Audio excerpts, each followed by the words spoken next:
राधे राधे दोस्तों, आप सुन रहे हैं लक्ष्मी कुमारी इन्फो पर मालती जोशी जी की कहानी बहुरी अकेला। चलो चलते हैं कहानी की ओर। स्टाफ रूम में गर्मा गर्म बहस चल रही थी। मुझे देखकर शर्वर को सन्नाटा खिंच गया। मुझे लगा ही कहीं बहस का मुद्दा मैं ही तो नहीं हूँ। तभी मिसेस जहाँ ने कहा, लो ये लो, आ गई मिसेस मार्टी, इन्हें भेज दो, बहुत काबिल आइटम है, कैसी भी सिचुएशन हो ब्रेवली हैंडल करती हैं। मिसेस सक्सेना मुंह बनाकर बोली, वे दिन गए मिसेस झा, अब तो ये मिस प्रेसिडेंट हैं, इन्हें कोई हाथ भी नहीं लगा सकता। क्या हुआ भाई, सुबह सुबह मुझ पर इतनी कृपादृष्टि क्यों हो रही है? मैंने आखिर पूछ ही लिया। अरे हम गरीब क्या कृपादृष्टि करेंगे, कृपादृष्टि तो आप पर मैम की है, इसलिए तो आपको कोई असाइनमेंट नहीं दिया जा सकता, खासकर संडेज को। मिसेस सक्सेना कुटिलता से आंखें नचाकर बोली, कुछ पता भी तो चले कि माजरा क्या है। मैंने कुर्सी खींचते हुए कहा। उत्तर में सबने एक साथ बोलना शुरू किया। बड़ी देर बाद मेरी समझ में जो आया उसका सार ये है कि शुक्रवार को एमए फाइनल की लड़कियां अजंता एलोरा जा रही हैं, पर इंचार्ज मिसेस गुप्ता के ससुर जो आज अचानक कूच कर गए हैं। अब सवाल यह है कि उनके स्थान पर किसे भेजा जाए। सबकी अपनी परेशानियां थीं। मिसेस सक्सेना की बेटियां वायरल में पड़ी थीं। रविवार को किरण के देवर की सगाई थी। मिसेस कृपाल की सास पैर पर प्लास्टर बंधवा कर पड़ी थी। खंडेलवाल के पूरे दिन चल रहे थे। दास गुप्ता के दोनों बच्चों के सोमवार से टर्मिनल्स शुरू हो रहे थे और बिसारिया पहले से ही छुट्टी पे थी। स्टाफ में 2-3 अति बुजुर्ग सदस्य थे जिन्हें इस मिशन पर भेजना बेकार था। एकाएक मुझे याद आया, विवाह तो जा रही है ना, या उसके यहाँ भी कोई प्रॉब्लम है? विवाह तो जा रही है, पर वह तो खुद बच्ची है, लड़कियों को क्या संभालेगी? कोई जिम्मेदार व्यक्ति भी साथ होना चाहिए। और तुम्हें कोई हाथ नहीं लगा सकता? मैडम की चहेती जो हो, उनकी सख्त हिदायत है कि अंजू शर्मा को छुट्टी के दिन कोई काम ना सौंपा जाए। देर से शादी करने का यही तो फायदा है, सबकी सिंपैथी मिल जाती है। मैं चक्की सी देखती रह गई। ये सब की सब मेरी कुलिंग्स थी। सालों से हम साथ काम कर रहे थे। हमेशा कैसी शहद घुली बातें करती हैं। आज पता चला कि सबके मन में कितना जहर भरा हुआ है। उन सब के पास व्यवस्थाओं की एक लंबी लिस्ट थी। एक मैं ही फालतू नजर आ रही थी, पर उनके शब्दों में प्रेविलेंस थी, इसलिए सबकी जबान पे जैसे कांटे उगाए थे। भला वो मिस देश पांडे का मेरा पक्ष लेते हुए बोली, अभी तो ये बेचारी सारी बेगारी ढा रही थी, अब इसके साथ मैडम थोड़ी सिंपैथी क्या हो गई? तुम लोगों को जलन हो रही है। अरे ये तो सोचो कि इसने इतनी देर से शादी की है, पति भी साथ नहीं रहते, एक छुट्टी के दिन ही मेल मुलाकात हो पाती है, और वह भी तुम लोगों से देखी नहीं जाती। उनकी बुजुर्गियत का ख्याल करके सब चुप हो गईं, पर सबके चेहरे पर यह भाव था कि इसने देर से शादी की है तो उसका खामियाजा हम क्यों भुगते। मिसेस सक्सेना से तो रहा नहीं गया। बोली, आंटी अब साल भर हो गया है, इतना तो कोई नई नवेली बहू को भी नहीं सजेता। मेरा तो जैसे खून खौल गया। आप लोग यही चाहती हैं ना कि इस बार मैं लड़कियों के साथ जाऊं तो चली जाऊंगी, उसके लिए इतने ताने उलाहनों की क्या जरूरत है? और मिस्टर हबी, उनका क्या होगा? उसकी चिंता आपको क्यों हो रही है? That is my problem. उसी तैश में मैडम के कमरे में चली गई और कह दिया कि मिसेस गुप्ता के ना आने से कोई परेशानी हो रही हो तो मैं तैयार हूँ। वे कुछ देर तक मुझे देखती रहीं, फिर बोली, it is a very supporting of you. दरअसल मैं तुम्हें बुलाने को सोच रही थी। अकेली विवाह पे तो भरोसा नहीं किया जा सकता ना, तो आप इतना संकोच क्यों करते हैं ma'am? You are the boss, आप जिसे कहेंगी उसे जाना ही पड़ेगा। आप नहीं जानती आपको इस सौजन्य से का लोग कितना गलत अर्थ निकालते हैं। आई डोंट केयर, मैं तो सिर्फ शर्मा जी के बारे में सोच रही थी। मैं 4-5 बार उन्हें बतला चुकी हूँ कि वे मिस कश्यप हैं, शर्मा नहीं, पर उन्हें याद ही नहीं रहता। अब तो मैंने टोकना भी छोड़ दिया है, इसलिए उनके सुर में सुर मिलाकर कहा, आप शर्मा जी की चिंता ना करें, मैं उन्हें फ़ोन कर दूंगी। वे भी सरकारी नौकर हैं, ड्यूटी का मतलब समझते हैं। Okay and good luck you too. और घर लौटते समय बहुत हल्का महसूस कर रही थी। अच्छा लगा कि मेरे प्रस्ताव के बाद मैडम के चेहरे पर राहत के भाव उभरे थे, पर ईमानदारी की बात यह थी कि उनसे भी ज्यादा राहत का एहसास मुझे हो रहा था। पिछले 2 हफ्ते से श्रीमान जी आए नहीं थे। आखिरी बार जिस मूड में यहाँ से गए थे, लगता था इस बार भी नहीं आएंगे। दो रविवार लगातार मैं स्नेही पड़ोसियों की प्यार भरी पूछताछ से तंग आ गई थी। इस हफ्ते भी वही सब दोहराना संकट लग रहा था। शायद इसलिए आगे बढ़कर मैंने ये जिम्मेदारी ले ली थी। मुझे एक बहाना चाहिए था, सो मिल गया। कभी कभी लगता है मैंने नाहक शादी की। जिंदगी अच्छी भली गुजर रही थी, ना कोई तनाव था ना पछतावा। बस एक शादी की चिंता थी जो मुझसे ज्यादा मेरे भाइयों को खाई जा रही थी। अपनी भरी पूरी गृहस्थियों के बीच बेचारे अपराध के बोझ के साथ जी रहे थे। बड़े भैया की पिंकी के बीए कर लेने के बाद तो सब के सब अब एकदम उग्र हो उठे थे। कम से कम उसकी शादी से पहले मेरी हो जाना लाजमी था।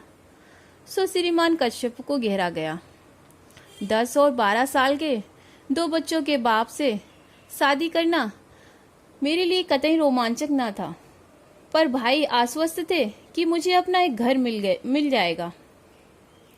पर उस घर से जुड़ कहाँ पाई, किसी ने मौका ही ना दिया। शादी के बाद 4-5 दिन ही रही थी। बाद में दीपावली पर लक्ष्मी पूजन के लिए गई थी बस। छुट्टियों में वे मुझे 1 आध महीना घुमाने ले गए थे। 1 महीना मुझे भाइयों के पास रहने के लिए कह दिया था। भाइयों के पास तो हर छुट्टी में जाती थी, पर इस बार का अनुभव नया था। पियर आई बहन बेटी का स्वागत संस्कार लाड दुलाल पहली ही बार पाया था। शादी के बाद मैं भी तो उसी घर में ही बनी रही। हाँ, पर मिस्टर कश्यप को जरूर एक अतिरिक्त घर मिल गया था। उनकी सारी छुट्टियां यहीं गुजरती। केंद्र सरकार की नौकरी थी। शनिवार रविवार छुट्टी होती। वे भोपाल से शुक्रवार को इंटरसिटी से आते और सोमवार की सुबह उसी ट्रेन से लौट जाते। साल भर से मेरा दाम्पत्य जीवन इसी साप्ताहिक तंज पर चल रहा था। उस रविवार की रात को भी वे घड़ी में अलार्म भर रहे थे कि मैंने कहा, सुबह चले जाएंगे। जाना तो पड़ेगा ही, कल सोमवार है, भूल गई क्या? सोमवार को कैसे भूल सकती हूँ, मुझे भी तो कॉलेज जाना है। पर मुझे और भी कुछ याद आ रहा है। क्या? कल शाम मैंने कुछ लोगों को खाने पर बुला लिया था। कल क्यों, आज ही बुला लेती ना। यूं ही बुलाना अच्छा नहीं लगता, कोई मौका भी तो हो। तो कल क्या है? आपकी याददाश्त तो इतनी अच्छी है, आपको यहाँ बैठकर अपने बच्चों के ही नहीं, भांजे भतीजों के, मामा मौसियों के जन्मदिन याद आ जाते हैं। कल तुम्हारा जन्मदिन है? नहीं, मेरा जन्मदिन तो कब से आके चला गया। जिन्हें याद था उन्होंने मना भी लिया। आपके लिए मुझे 100 बहाने गढ़ने पड़े। एक साड़ी अपनी ओर से खरीदकर आपके उपहार के तौर पर पेश करनी पड़ी। मेरा जन्मदिन आपको याद नहीं रहा, कोई बात नहीं, पर कल की तारीख तो आपको याद रखनी चाहिए। या उसकी भी आपको कोई महत्व ही नहीं है। ना चाहते हुए भी मेरी आवाज थोड़ी तख्त सी हो गई। उन्होंने कैलेंडर की ओर नजर डाली। ओह, कल 11 नवंबर है, मतलब अपनी शादी को 1 साल पूरा हो गया। धन्य भाग्य, आपको याद तो आया, पर आपने इस तरह मुंह क्यों लटका लिया? मैंने रुकने के लिए जरूर कहा है, पर कोई समस्या हो तो रहने दीजिए। सेलिब्रेशन का मूड है तो मैं साथ चलती हूँ, नहीं तो उसकी भी कोई जरूरत नहीं है। तुम चलना चाहो जरूर चलो, उन्होंने कहा। मैं स्वर में कोई आग्रह नहीं था। ऐसा है कि बच्चों की परीक्षाएं चल रही हैं। मंगलवार को शौनक का गणित का पेपर है, इसलिए मेरा कल जाना जरूरी है। सेलिब्रेशन से मेरा मतलब किसी पार्टी से नहीं था। हम सब मिलकर बाहर खाना खा सकते थे या 1 आध पिक्चर देख सकते थे। बच्चों की परीक्षाएं चल रही हैं तो कोई बात नहीं, हम लोग दिन भर साथ ही रह लेते। यह प्रस्ताव आपकी ओर से आता तो मैं उतने ही खुश हो जाती, पर आपको तो याद ही नहीं था। आपको अम्मा जी के ठाकुर जी तक की याद रहती है। पिछली रामनवमी और जन्माष्टमी पर श्रृंगार का सारा सामान यहीं से ले गए थे। बस आपको मेरा जन्मदिन या अपनी शादी की सालगिरह याद नहीं रही। बार बार बच्चों का अम्मा का ताना क्यों दे रही हो? वे लोग मेरी जिम्मेदारी हैं और मैं क्या हूँ, सिर्फ ज़रूरत। कैसी ज़रूरत, यह भी बताना पड़ेगा। कुछ देर तक कमरे में भीषण स्तब्धता छाई रही। फिर मैंने ही कहा, आप बच्चों के सामने एक आदर्श पिता बना रहना चाहते हैं, इसलिए मुझे तरहीज नहीं देते, जानती हूँ। इसलिए आज तक आपने मेरे स्थानांतरण के लिए प्रयत्न नहीं किया। आश्चर्य यह है कि अम्मा ने भी इसके लिए जोर नहीं दिया। मैं कोई उन्हें थोड़ी गाली थोड़ी दे रही हूँ, एक बात कह रही हूँ। कोई भावुक महिला होती तो कहती, बहू तुम आकर जल्दी से अपना घर बार संभालो और मुझे छुट्टी दो। पर वे बड़ी प्रैक्टिकल हैं, उन्हें यही व्यवस्था रास आ रही है। घर में उनका एक छत्र शासन भी बना रहता है और बेटे को कोई परेशानी भी नहीं होती। वह आदर्श बेटा बना रहता है और उसका साप्ताहिक आनंद यात्रा भी निर्विघ्न चलती रहती है। आनंद यात्रा? वाह, तुम क्या सोचती हो? तुम कोई हुस्न परी हो जिसके लिए मैं दीवाना होकर चला आता हूँ? लगा जैसे किसी ने कलेजे पर एक घूसा जड़ दिया हो। बड़ी मुश्किल से मैं उस पीड़ा को जब्त कर पाई। फिर अत्यंत कौशल्य स्वर से कहा, मैं हुस्न परी होती तो 34 साल तक अनब्याही न बैठी रहती और ना ही 2 बच्चों के बाप से शादी करती। यह बात कहने के साथ ही मैं दीवार की ओर मुंह करके लेट गई थी। इस कारण उनको चेहरा नहीं देख पाई, पर वह जरूर स्याह पड़ गया होगा। वे उस रात कब कहाँ सो गए मैं नहीं जानती। सुबह अलार्म बजा पर मैं नहीं उठी। उन्होंने शायद अपने आप से ही चाय बनाई, पर एक दम सादे पड़ी रही। जाते समय उन्होंने मुझे आवाज़ दी भी हो, पता नहीं। सुबह उठी तो लगा जैसे एक भयंकर सपना देखकर जागी हूँ। उसके बाद आज तीसरा शुक्रवार है। जनाब की कोई खबर ही नहीं, रूठ कर गए हैं। सोचा होगा मना लेगी, पर हम मिट्टी के नहीं बने हैं। बल्कि गुस्सा तो हमें आना चाहिए था, अपमान तो हमारा हुआ। तो यह है कि उनके न आने से मुझे राहत ही मिली, क्योंकि मुझे लग ही रहा था कि अब मैं उस व्यक्ति का स्पर्श या समीप्य सहन नहीं कर पाऊंगी। सुबह बैग भर रही थी कि फ़ोन खड़का। मैं बोल रहा हूँ। मैं कितना ज़बरदस्त अहम है, जैसे आवाज़ सुनते ही पहचान लिए जाएंगे। अच्छा आप हैं, कहिए। हम लोग रात को 9 बजे तक पहुँच रहे हैं, इसलिए फ़ोन किया कि खाना बनाकर रख सको। पिछले 2 शुक्रवार से मेरा खाना बर्बाद हो रहा था, पर मैंने उसका जिक्र ना करते हुए कहा, हम लोग मतलब बच्चे भी साथ आ रहे हैं, इसलिए बस से आ रहा हूँ। ट्रेन बहुत लेट पहुँचाती है। मैं पेशोपेश में पड़ गई। मेरी चुप्पी से बेबी थोड़े विचलित हो गए। क्या हुआ, कोई समस्या? कहो तो बच्चों को ना लाऊं। बड़ी मुश्किल से उन्हें राजी किया था। बच्चे आ रहे हैं तो वेलकम है, लेकिन सचमुच एक समस्या आ गई है। मैं आज शाम को अजंता एलोरा जा रही हूँ। प्रोग्राम बदल नहीं सकती? नहीं, क्योंकि ये प्लेजर ट्रिप नहीं है। कॉलेज की लड़कियों के साथ इंचार्ज बनकर जा रही हूँ। पर तुम्हें क्यों? मैं क्यों नहीं? पिछले साल भर से तो उन्होंने मुझसे कोई काम नहीं करवाया। मेरे सारे संडेज फ्री रखे। कॉलेज में इतनी परीक्षाएं होती हैं, पर कभी इन्विजिलेशन की ड्यूटी भी नहीं लगाई। किसी की सदायश का ज़्यादा फायदा नहीं उठाना चाहिए, थोड़े। आखिर ये मेरी नौकरी है। इस बार उधर चुप्पी छाई रही। 2 हफ्तों से आप आए नहीं थे, तो मैंने सोचा इस बार भी नहीं आएंगे। मैं 2 हफ्तों से नहीं आया तो तुमने कोई खोज खबर भी नहीं की। एक बार फ़ोन ही कर लेती। कारण मुझे मालूम था, इसलिए फ़ोन नहीं किया। मैं बीमार भी हो सकता था। बीमार होते तो फ़ोन करते। आप तो नाराज़ थे। मैं तो आज भी आपकी आशा नहीं कर रही थी। शायद अम्मा जी ने। हर बार अम्मा को बीच में क्यों लाती हो? बहुत श्रद्धा युक्त अंतकरण से कह रही हूँ। शायद अम्मा जी ने ही समझाया होगा कि कमाओ बीवी से बनाकर चलना चाहिए। उधर से फ़ोन पटकने की आवाज़ आई। मैंने भी परवाह नहीं की। अगर आप कड़वी बात कहते हो तो सुनने का भी हौसला रखो। जब सुन नहीं सकते तो कहते क्यों? कॉलेज से लौटते हुए अचानक ख्याल आया कि सफ़र के लिए कुछ ज़रूरी चीज़ें ले लूं। घर की ओर मुड़ने की बजाय मैं बाजार की ओर मुड़ गई। वह शायद मेरी होनी ही थी जिसने मुझे इस बात के लिए प्रेरित किया था क्योंकि उस ओर मुड़ते ही एक स्कूल बस मेरे सामने आ गई। उसे बचाने के लिए मैं सड़क के इतने किनारे चली गई कि गिर ही पड़ी। शर्मण को आंखों के सामने अंधेरा छा गया। पल भर में वहां भीड़ इकट्ठी हो गई। 4 सहृदय लोगों ने मुझे स्कूटर के नीचे से निकाला और पास के अस्पताल में पहुंचाया। मैंने तुरंत एक फोन पड़ोस में किया और एक कॉलेज में। नीतू और उसकी मम्मी फौरन दौड़ी चली आई और पूरे समय मेरे साथ ही बनी रही। कॉलेज में फोन करने का मेरा उद्देश्य सिर्फ यह था कि लोग मेरे भरोसे ना रहें, पर खबर मिलते ही प्रिंसिपल मैडम भी 2-3 लोगों के साथ आ गई और जाते समय अपनी कार वहीं छोड़ गई। रात 10 बजे जब मैं घर लौटी तो मेरे बाएं हाथ में प्लास्टर था, बाएं पैर की पिंडली 6-7 टाके थे और घुटने और कंधे पर खरोचे थी। सौभाग्य से सिर पर कोई चोट न थी, पर वह बेहतर घूम रहा था।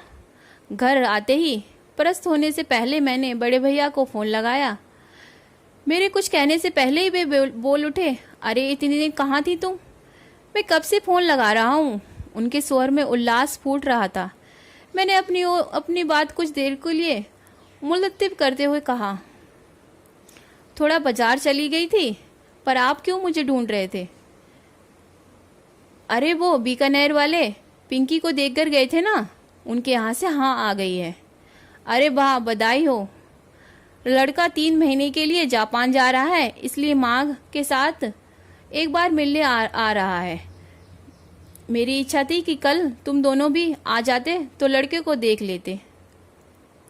दरअसल क्या भैया कि मैं कॉलेज की लड़कियों के साथ टूर पर जा रही थी, तो इन्हें आने के लिए मना कर दिया था। कब जा रही हो? आज ही जाना था, पर पता नहीं कैसे स्कूटर से गिर पड़ी। पट्टी वगैरह करवाकर अभी लौटी हूँ। ज़्यादा चोट तो नहीं आई? चोट तो ज़्यादा नहीं आई, पर आना जाना मुश्किल लग रहा है। खैर कोई बात नहीं, टेक केयर। इन लोगों से निपट लूँ फिर आता हूँ। नीतू मुझे देखती रह गई। यह क्या, आपने ठीक से बताया क्यों नहीं? वे बिटिया का रिश्ता तय कर रहे हैं, इस समय मैं उन्हें डिस्टर्ब नहीं करना चाहती। जीजा जी को फ़ोन तो कर दिया होता। नहीं रे, यहाँ नहीं आना था, इसलिए उन्होंने टूर प्रोग्राम बना लिया था। घर पर अम्मा जी और बच्चे अकेले होंगे। इतनी रात को फ़ोन करूँगी तो परेशान हो जाएंगे। जीजा जी के पास मोबाइल नहीं है। यही तो सोच रही थी कि इस जन्मदिन पर उन्हें प्रेजेंट कर दूंगी। बहुत परेशानी होती है। अच्छा नीतू, आज की रात तुम मेरे पास ही रह जाओ। कल से मैं बसंती को बोल दूंगी। कैसी बात कर रही हो? आज तो मुझे रहना ही है। अपने घर पर खबर भी कर दी है। सुबह से पहले कोई आता थोड़ी है। वह रात बड़ी मुश्किल से कटी। उपचार के समय उन्होंने जरूर कोई निश्चिंत दवा दी होगी। उसका असर धीरे धीरे कम हो रहा था और दर्द अपना अस्तित्व जताने लगा था। यूं तो दर्द निवारक गोलियां भी थीं, पर उन्हें कारगर होने में थोड़ा समय लगता था। घर का कोई साथ में ना होता तो मैं उसे सारी रात सोने नहीं देती, पर पराई लड़की को परेशान कैसे करती। सो सहनशीलता का नाटक करना ही पड़ा। दर्द के घूंट पीते हुए मैं बराबर उस एक व्यक्ति को कोस रही थी। मिस कश्यप, आपने साल भर में कोई तोहफा तो नहीं दिया, पर शायद बदुआएं दिल खोलकर दी हैं। उसी की भुगत रही हूँ। नहीं तो 10 साल से गाड़ी चला रही हूँ, कभी ये खरोच भी नहीं आई। मुश्किल तमाम रात के तीसरे पहर थोड़ी सी आंख लगी, पर नीतू ने 7 बजे ही चाय के लिए जगा दिया। उसका कहना भी ठीक था। बोली, आप हाथ मुंह धोकर तैयार हो जाइए। आस पड़ोस में खबर लगते ही आने वालों का तांता शुरू हो जाएगा। आप परेशान हो जाएंगी। फिर उसी ने मेरे हाथ धुलवाए, बाल ठीक किए। उसी की मदद से मैंने कपड़े बदले। फिर उसने मेरे हाथ में कार्डलेस थमाकर मुझे सोफे पर लाकर बिठा दिया। आसपास तकिए लगाकर ऐसी व्यवस्था कर दी कि मैं अधलेटी रह सकूं। बोली कि हर किसी को बेडरूम तक आना ठीक नहीं लगता। उसका तर्क ठीक था। जैसे ही उसने कहा था, 8 बजे से आने वालों का सिलसिला जो शुरू हुआ 10 साढ़े 10 तक चलता ही रहा। बेचारी नीतू नहाने धोने घर भी ना जा सकी। 11 बजे मैंने ही उसे जबरदस्ती घर भेजा। कहा कि दरवाजे में चैन लगा दो, आने वाला अपने आप ही खोल लेगा। नीतू गई। नीतू बड़ी मुश्किल से 10 मिनट हुए होंगे कि दरवाजा अपने आप खुल गया। मैं तो चकित थी कि ना दस्तक ना घंटी, और ऐसे अचानक कौन आ गया। पर जब आतंक को देखा तो देखती रह गई। कमर पर दोनों हाथ रखे दरवाजे में खड़े होकर श्रीमान मुझे घूर रहे थे। उस दृष्टि में रोष था, उपहास था और शायद तिरस्कार भी। आई न्यू इट, मुझे मालूम था तुम कहीं आना जाना नहीं था, सिर्फ मुझे टालने के लिए बहाना बनाया गया था। वे जिस तरह मुझे घूर रहे थे, मैं भी एकाएक उन्हें देख रही थी। मेरी आंखों में उपालांश की मात्रा शायद ज़्यादा गहरी थी, क्योंकि थोड़ी देर बाद उन्होंने अपनी नज़र फेर ली।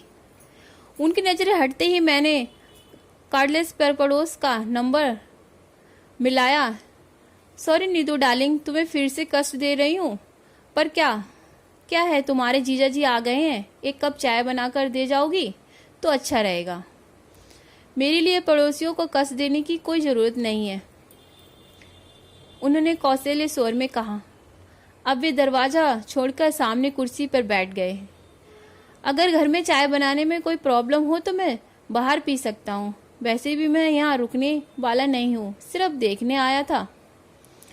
मैं भी उन्हें चाय पिलाने के लिए बहुत व्यग्र नहीं थी, बस चाहती थी कि इस समय हम दोनों के बीच में कोई तीसरा आकर बैठ जाए। मुझे पता था कि जीजा जी का नाम सुनते ही नीतू दौड़ी चली आएगी, और वही हुआ। 5 मिनट में नीतू 2 कप चाय लेकर हाजिर हो गई। नीतू ने चहककर स्वागत किया और हुलसकर पूछा, आपको कैसे पता चला? दीदी तो फोन ही नहीं कर रही थी। पता करने वाले पता कर ही लेते हैं, इन्होंने कुटिल मुस्कान के साथ कहा। बेचारी नीतू इनका मतलब कि समझ ही नहीं पाई, अपने में ही बोल रही। मम्मी यही तो कह रही थी कि दिल से दिल को राह होती है, फोन करने की क्या जरूरत है। फिर इन्हें चाय पकड़ाते हुए मुझसे बोली, दीदी अब आप भी उठकर जरा सी चाय पी लो, सुबह से बोल बोल कर दिमाग चकरा गया होगा। वो मुझे सहारा देकर उठाने लगी और उनके चेहरे का रंग बदलने लगा। मेरी अध लेटी मुद्रा को वे अनादर का प्रदर्शन समझ रहे थे। अब उन्हें कुछ कुछ समझ में आ रहा था। उठने की प्रक्रिया में जब मेरा शॉल कंधे से खिसक गया तो उनकी प्लास्टर पर नजर पड़ी। अरे ये हाथ को क्या हो गया? गनीमत है कि सिर्फ हाथ ही टूटा है। आप खुशकिस्मत हैं जीजा जी, यह सही सलामत बच गई, वरना क्या हो जाता। तुम्हें मैं सही सलामत नजर आ रही हूँ। अरे हाथ ही तो टूटा है। सब लोग कह रहे थे कि किस्मत वाली है जो सड़क के किनारे गिरी, अगर बीच में गिरती तो सोचो क्या होता। उस कल्पना मात्र से ही झुरझुरी हो गई। मैंने नीतू से कहा, थोड़ी हेल्प कर दोगी तो भीतर जाकर थोड़ा लेट लूंगी। हाँ अब आप बिल्कुल आराम करो, कोई आएगा तो जीजा जी निपट लेंगे। बिस्तर पर लेटते हुए मैंने कहा, बसंती को 2-3 दिन की छुट्टी दे दी थी, अगर किसी के हाथ खबर भिजवा दोगी तो वे आ जाएंगी, 2 रोटी ही डाल जाएंगी। बसंती को मैं खबर कर दूंगी। पर आप रोटी की इतनी चिंता क्यों कर रही हो? हम लोग क्या इतना भी नहीं कर सकते? तुम ही लोग तो कर रहे हो, पड़ोसी और होते किस लिए हैं? नीतू जब चली गई ये कमरे में आकर बोले, इतना सब हो गया, क्या मुझे फोन नहीं कर सकती थी? मैंने एक क्षण उनकी ओर देखा और कहा, फोन कर भी देती तो क्या आप विश्वास कर लेते या इसे भी एक बहाना समझते? वे चुप हो गए। फिर बड़ी देर तक एक मौन हम दोनों के बीच में पसरा रहा। फिर कुछ देर बाद फोन बजा। मेरा कार्डलेस बाहर ही छूट गया था, इसलिए फोन इन्हें ही उठाना पड़ा। शायद बड़े भैया का था, मेरा हालचाल पूछ रहे थे। मैं जब तक उन्हें सावधान करती कि वे सब ब्यौरा दे चुके थे। फिर तो मेरी पेशी होनी ही थी। ये क्या कर बैठी तुम, और रात को मुझे बताया क्यों नहीं? मैं उसी समय चला आता। मुझे मालूम था इसलिए नहीं बताया। आप आ भी जाते तो सुबह फिर मेहमानों के लिए भागना पड़ता। अब आपकी उम्र इतनी भागदौड़ करने की नहीं है। वैसे चिंता की कोई बात नहीं है, पड़ोसी बहुत अच्छे हैं और अब यह भी आ गए हैं। हाँ अभी फ़ोन पर उनकी आवाज़ सुनकर थोड़ा संतोष तो हुआ।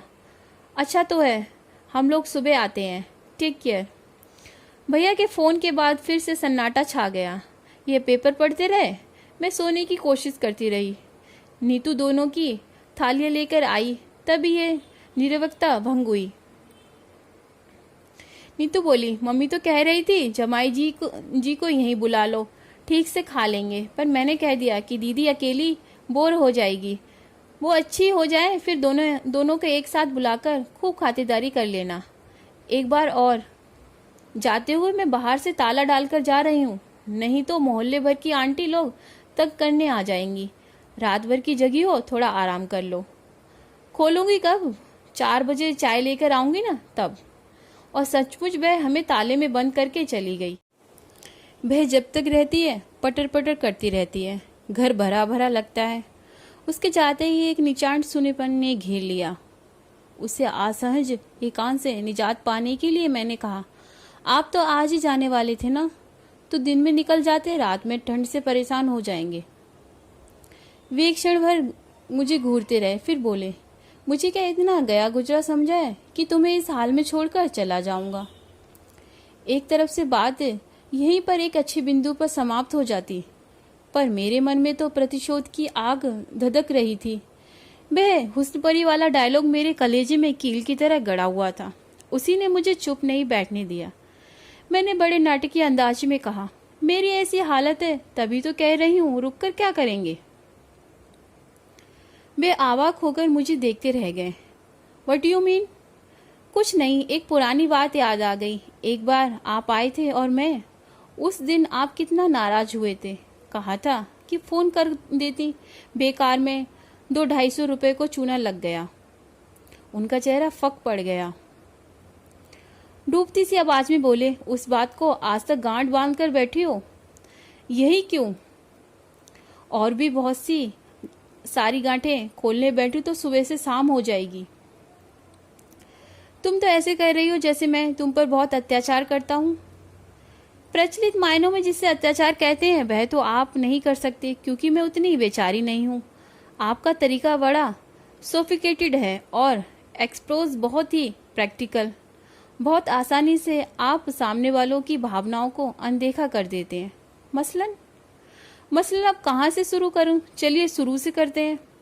याद है जब शादी के बाद पहली बार हम लोग इस घर में आए थे, मेरी सहेलियों ने घर को बहुत कलात्मक ढंग से सजाया था। हमारा स्वागत भी बहुत शानदार हुआ था। हार, फूल, संगीत, उपहार, मिठाई, और लोग इतने की पैर रखने की जगह नहीं थी। उसके बाद जब हम अकेले हुए तो आपका प्रश्न था, फ्लैट तो बहुत सुंदर है, कितने का पड़ा? क्या मुझे ये पूछने का हक नहीं था? जरूर था, पर आपकी टाइमिंग गलत हो गई। उस निभृत एकांत की अवहेलना कर आप इंदौर और भोपाल की कीमतों की तुलना करते रहे। बातों बातों में आपने ये भी पूछ लिया कि मैंने लोन बैंक से उठाया था, जीएफ से लिया, और यह भी कि किस्तें पट गई हैं या अभी बाकी है। मेरे ख्याल से मुझे यह भी पूछने का हक नहीं था। हक 100% है, पर यह विषय उस दिन के लिए नहीं था। मुझे मालूम है मेरी शादी में मेरी नौकरी, मेरा वेतन, मेरा फ्लैट प्लस पॉइंट थे, पर वे ही अहम मुद्दा होकर रह जाएंगे और मैं गौंड हो जाऊंगी, यह नहीं सोचा था। अगली बार आप जब आए तो आपने नॉमिनेशन के बारे में पूछा। मैंने दोनों भाइयों के बेटों को फ्लैट और जीपीएफ के लिए नॉमिनेशन किया था। आपने कहा, अगर नामांकन बदलना है तो फुर्ती करनी होगी, नहीं तो बाद में बहुत परेशानी होती है। इसमें गलत क्या था? सरकारी दफ्तर में काम करता हूँ, रोज देखता हूँ कि लोग बाद में किस तरह परेशान होते हैं। मैं भी जानती हूँ, पर महीने भर पहले ब्याही औरत भविष्य के सपने देखती है। उसे वसीयत के बारे में सोचना जरा अच्छा नहीं लगता। बदली हुई परिस्थितियों में शायद मैं खुद इस विषय में पहल करती, पर आपकी उतावली देखकर विस्तृष्णा हो आई। इसके बाद तो शोषण का एक अनवंत सिलसिला शुरू हो गया। मेरे टेलीफोन का बिल दुगना तिगुना आने लगा। सब लोग चिढ़ाते थे कि रात भर मियाँ से बातें करती होगी। उन्हें क्या पता कि मियाँ ने घर पर बात करने के लिए एकदम मना कर दिया है, और दफ्तर में बात करना मुझे अच्छा नहीं लगता। उन्हें कैसे बतलाती कि यहाँ आकर श्रीमान को सारे दोस्तों, भाई भतीजों के जन्मदिन याद आते हैं, और सारे रिश्तेदारों की मिजाज पुरसी या मातम पुरसी यहीं से होती है। यह तो शायद तुम्हें भी पता होगा कि लॉन्ग डिस्टेंस कॉल संडेज को सस्ती पड़ती हैं, और अक्सर संडेज को मैं यहीं होता हूँ। हाँ मुझे पता है, और मुझे यह भी पता है कि इंदौर का कपड़ा मार्केट बहुत अच्छा है, इसलिए चादरें पर्दे यहीं से खरीदना चाहिए। यहाँ के रेडीमेड गारमेंट्स की मंडी भी बहुत मशहूर है, इसलिए बच्चों के जन्मदिन के कपड़े भी यहीं से लेना चाहिए। यहाँ जब तक गर्म कपड़े की सेल लगती है, इसलिए अम्मा के लिए शॉल और स्वेटर यहीं से जाएगा। इसके अलावा और भी फरमाइशी चीज़ें हैं, जैसे फिरयाली सामान, नमकीन, राहुल के लिए कैमरा, एल्टस, रीना के लिए बारबी का सेट, कलर बॉक्स वगैरह। और मुझे यह भी मालूम है कि आपने घर में ये कभी नहीं बताया होगा कि यह फरमाइश कौन पूरी कर रहा है। देखो, ज़्यादा एहसान जताने की ज़रूरत नहीं है, हिसाब लगा कर रखना, अगली बार आऊँगा तो सब चुकता कर जाऊँगा। हिसाब करने की ज़रूरत नहीं है, क्योंकि यह सब मैंने अपने घर के लिए, अपने बच्चों के लिए किया था। जिस तरह शादी के बाद यह घर आपका हो गया, मैंने सोचा वह घर भी मेरा हो गया, इसलिए एहसान की कोई बात नहीं है, बात अधिकार की है। राहुल को जन्मदिन पर डांस करना था, आप यहाँ का म्यूजिक सिस्टम ले गए। बच्चों को गर्मियों में पिक्चर देखनी थी, आप यहाँ से वीसीडी प्लेयर ले गए। बार बार बिजली गुम होने से बच्चों की पढ़ाई हर्ज होती है, इसलिए मेरा इमरजेंसी लैब भी आप भोपाल पहुँच गया। मैं शिकायत नहीं कर रही हूँ, आपका अधिकार था और आपको उसका उपयोग किया, पर यह तो वन वे ट्रैफिक हो गया, मुझे तो कोई अधिकार मिला ही नहीं, मेरा तो सिर्फ एक्सप्लॉइटेशन किया गया। वह सुनने में बुरा लगता है ना, शोषण कहूँगी तो और भी बुरा लगेगा, पर मेरे साथ यही हो रहा था और वह भी मेरी समझ में आ रहा था। पर मैंने मन को बहला लिया था कि मैं घर की किस्त चुका रही हूँ, घर जिसकी मुझे अरसे से तलाश थी, घर जो किस्तों की मजबूत नींव पर खड़ा है, घर जो आपसी सामंजस्य और सद्भाव के सारे टिका हो। पर वह तो मुझे कभी मिला ही नहीं, आपने दिया ही नहीं। देखो, तुम्हारी तरह मैं साहित्य भाषा तो बोल नहीं सकता, हाँ, लेकिन आप खूब बोल सकते हो। आपका हुस्मरी वाला जुल्मा तो अब तक मेरे कलेजे में गड़ा हुआ है। कल रात भर मैं दर्द के मारे सो नहीं पाई, पर यह दर्द उस दर्द के मुकाबले कुछ नहीं था जो उस रात आपने मुझे दिया। यह घाव तो कल भर जाएगा, पर यह घाव ताउम्र ना हरा रहेगा। और आज तो आपने कमाल ही कर दिया। आज मैंने क्या किया? वे हैरान थे। आज आप सिर्फ मेरे सच को परखने यहाँ चले आए। मान लो मैं चली गई होती तो क्या आपकी इज्जत रह जाती, या मेरी ही क्या इमेज बनती? आपकी है, दूसरी शादी है, इतना तो आप भी समझते होंगे कि दाम्पत्य का आधार होता है विश्वास, और मिस्टर कश्यप, आपने उसे ही नाकार दिया। फिर शेष क्या रहा? तभी दरवाजा खड़का। नीतू शायद चाय लेकर आई थी। हम दोनों अच्छे बच्चों की तरह चुपचाप बैठ गए। वैसे भी बोल बोल के मैं इतना थक गई थी कि कुछ देर के लिए आंख बंद करके लेटने को जी चाह रहा था, और चाय पीकर मैं सचमुच लेट गई। नीतू बोली, जीजा जी शाम को क्या खाना पसंद करेंगे बताइए। व्यंग्यपूर्ण मुस्कुराहट के साथ वे बोले, मैं गरीब क्या खाऊंगा, अपनी दीदी से पूछो, गेस्ट ऑफ ऑनर तो वे ही हैं। और इतना कहकर वे बाथरूम में घुस गए। नीतू थोड़ी देर बैठी बतियाती रही, पर मेरी ओर से कोई प्रोत्साहन ना पाकर चुपचाप उठकर चली गई। वे फ्रेश होकर आए और बालों में कंघी फेरते हुए बोले, अच्छा मैं निकल रहा हूँ। मैंने प्रश्नात्मक नजरों से उनकी ओर देखा। रतलाल बालों के आने तक रुकने का इरादा था, पर देखता हूँ उसकी कोई खास ज़रूरत नहीं है। तुम्हारे आस पड़ोसी बहुत अच्छे हैं, खूब अच्छी सेवा टहल कर रहे हैं। मेरी वजह से बल्कि असुविधा ही हो रही है। और हाँ, तुम्हारी सारी चीज़ें अगली बार ले आऊँगा, अगर आया तो, वरना किसी के हाथ भिजवा दूंगा। मैंने उठने का उपक्रम किया तो बोले, लेटी रहो, मेरे लिए फॉर्मेलिटीज करने की ज़रूरत नहीं है। वैसे भी आदर मान बहुत हो चुका है। सी ऑफ करने के लिए नहीं, सही दरवाज़ा बंद करने के लिए तो उठना ही होगा। मैं लड़खड़ाते हुए उठी। लंगड़ाते हुए जब तक दरवाजे पे पहुंची, ये 2 मंजिल उतरकर बिल्डिंग के गेट तक पहुंच चुके थे। खिड़की से मैं उन्हें जाते हुए देखती रही। फिर मैंने बहुत मुश्किल से दरवाज़ा बंद किया। इतने श्रम से ही मैं हाफ गई थी। देर तक बंद दरवाजे के सामने वहीं खड़ी रही जहां से मैंने उन्हें जाते हुए देखा। मुझे लगा वे मेरे घर से ही नहीं, मेरे जीवन से भी चले गए हैं। अलविदा मिस्टर कश्यप, मैंने कहा, आज से मेरे घर और मेरे मन के दरवाजे आपके लिए बंद हो चुके हैं। घर का दरवाज़ा तो शायद कभी मजबूरी में खोलना भी पड़ेगा, क्योंकि इस शादी को इतना आसानी से मैं नकार नहीं सकती। इसके लिए मेरे भाइयों ने बहुत सारा श्रम और पैसा खर्च किया है, इसलिए शादी को तो मुझे ढूंढना ही पड़ेगा। पर मेरे मन का दरवाज़ा अब आपके लिए कभी नहीं खुलेगा, कभी नहीं खुलेगा। दोस्तों, ये तो थी मालती जोशी जी की कहानी बहुरी अकेला। दोस्तों, अगर मेरे द्वारा सुनाई जा रही कहानियाँ आपको पसंद आ रही हैं तो कहानी को लाइक करें, चैनल को सब्सक्राइब करें। मिलते हैं एक नई कहानी के साथ, तब तक राधे राधे।